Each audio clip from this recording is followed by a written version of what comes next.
പ്രധാനമന്ത്രി നരേന്ദ്രമോദിയുടെ കന്യാകുമാരി സന്ദർശനത്തിൽ തമിഴ്നാട്ടിൽ വ്യാപക പ്രതിഷേധം. കറുപ്പ് കൊടികൾ വീശിയും കറുത്ത വസ്ത്രങ്ങൾ അണിഞ്ഞുമാണ് വിവിധ സംഘടനകളുടെ പ്രവർത്തകർ പ്രതിഷേധത്തിനെത്തിയത്. ധ്യാനം PR വർക്കാണെന്നും തെരഞ്ഞെടുപ്പ് കമ്മീഷൻ നടപടിയെടുക്കണമെന്നും DMK ആവശ്യപ്പെട്ടു. ധ്യാനം സംപ്രേഷണം ചെയ്യുന്നത് വിലക്കണം എന്നാവശ്യപ്പെട്ട് CPIM തെരഞ്ഞെടുപ്പ് കമ്മീഷന് പരാതി നൽകി.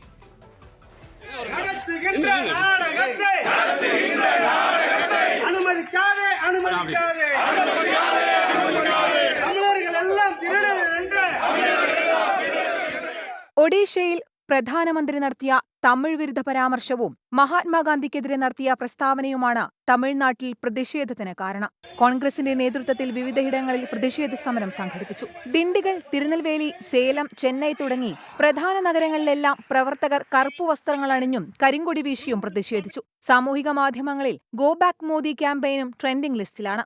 മോദിയുടെ ധ്യാനം തെരഞ്ഞെടുപ്പ് പെരുമാറ്റച്ചട്ടത്തിന്റെ ലംഘനമാണെന്നും പ്രധാനമന്ത്രിക്കെതിരെ തെരഞ്ഞെടുപ്പ് കമ്മീഷൻ നടപടിയെടുക്കണമെന്നും DMK നേതാവ് RS ഇളങ്കോവൻ പറഞ്ഞു. 7ാംഘട്ട തെരഞ്ഞെടുപ്പ് നടക്കാനിരിക്കുന്ന സാഹചര്യത്തിൽ മോദിയുടെ ധ്യാനം പ്രക്ഷേപണം ചെയ്യുന്നത് വിലക്കണമെന്നാവശ്യപ്പെട്ട് CPIM തമിഴ്നാട് സംസ്ഥാന സെക്രട്ടറി ബാലകൃഷ്ണൻ തെരഞ്ഞെടുപ്പ് കമ്മീഷന് പരാതി നൽകി. ചെന്നൈയിൽ DMK ഓഫീസിനു മുമ്പിൽ പ്രധാനമന്ത്രിക്കെതിരെ പോസ്റ്ററുകളും പ്രത്യക്ഷപ്പെട്ടു. 24 ചെന്നൈ. വിധി ദിനത്തിൽ 24 മാജിക് ജൂൺ 4 ചൊവ്വാഴ്ച രാവിലെ 5 മണി മുതൽ 24-ൽ.